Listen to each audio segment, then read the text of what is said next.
Hey, welcome back to Hobbies with Jose, everybody. Now, if you just saw my Studio Series Soundwave finale, which thank you if you did, that was a ton of fun, you'll know that my next big project is a Studio Series 8606 Grimlock, and Willie too, I guess. But before we even think about repainting him, let's do a proper review, shall we?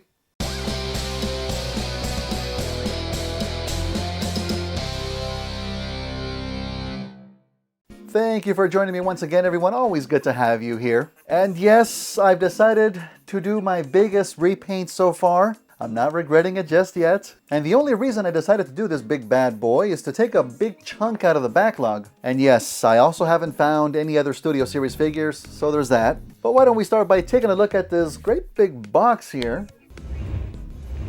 This is, of course, your pretty typical Studio Series box design. And I guess you can say the 86 numbered figures are kind of a subline since they're based off the original Transformers animated movie, and they have the smaller number after the 86, Grimlock being number 6. There is a nice piece of art of Grimlock with Wheelie right on top, just ready to smash into battle here. And of course the iconic Transformers the movie logo right next to that, with their proper names Grimlock and Autobot Wheelie, which I guess I don't have the rights to just Wheelie by itself. One side of the box has a Studio Series name prominently displayed, once again with the 8606 number right on top and a close-up shot of Grimlock and Willie down below. And on the other side we get the 86 number in a clear plastic window, and a more fuller shot of Grimlock and Wheelie. And on the back, your typical product shots of both Dino and Bot Mode. On top of them, it's not even a sentence, just a quick blurb saying "Mockery of Justice," which I'm guessing is a quote from the movie, I don't remember. But down below that it says Grimlock and the Dinobots stormed the Quintesson courtroom, which I think that's where the quote's from, right? I'm starting to remember now. We do see this bad boy transforms in 24 steps, and next to that a little shot of the backdrop too. Alright, enough box. Let's take a look at the main man himself, shall we? I'm going to try and not overly gush about this guy, but it's going to be difficult because he is very close to perfection.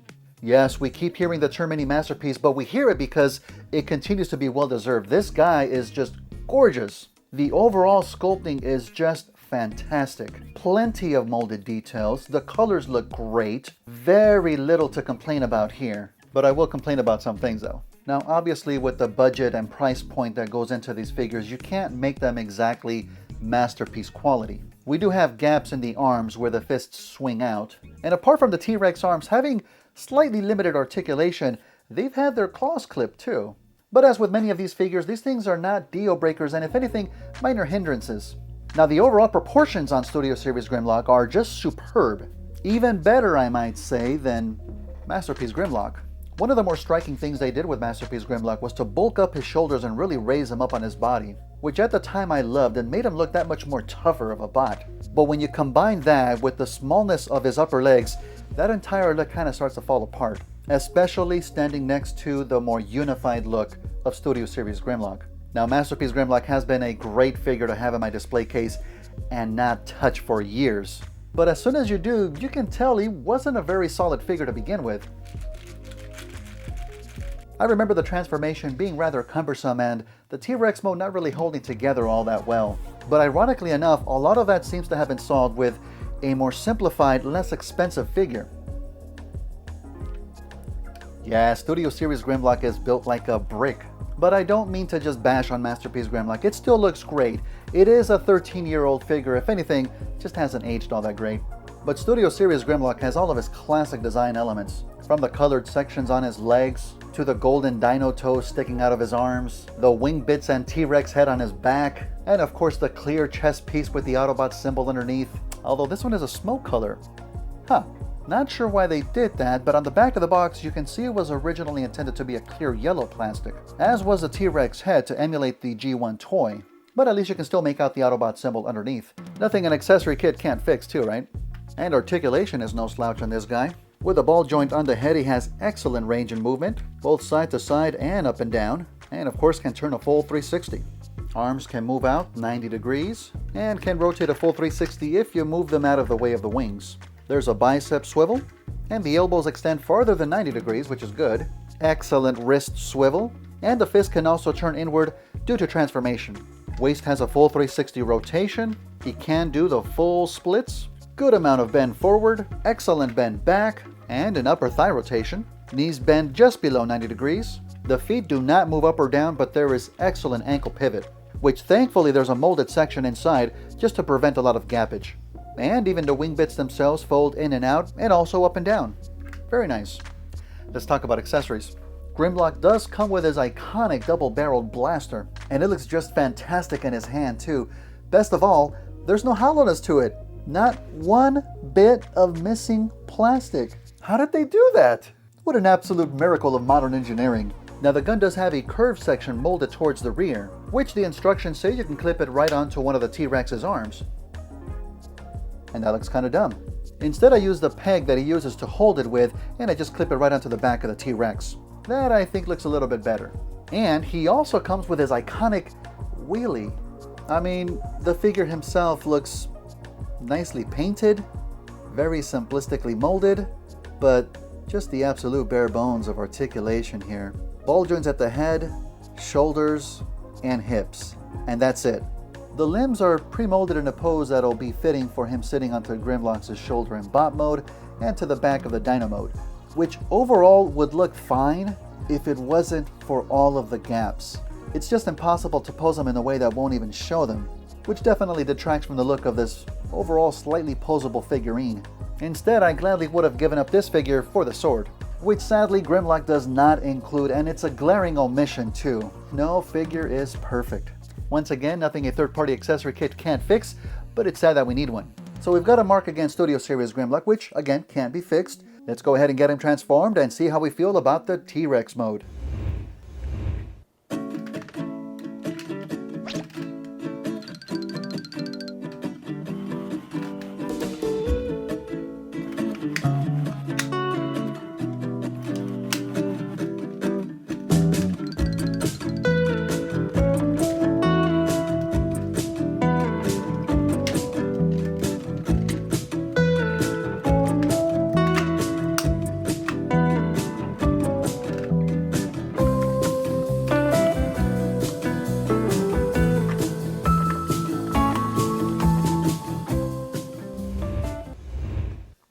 And just look at this big boy.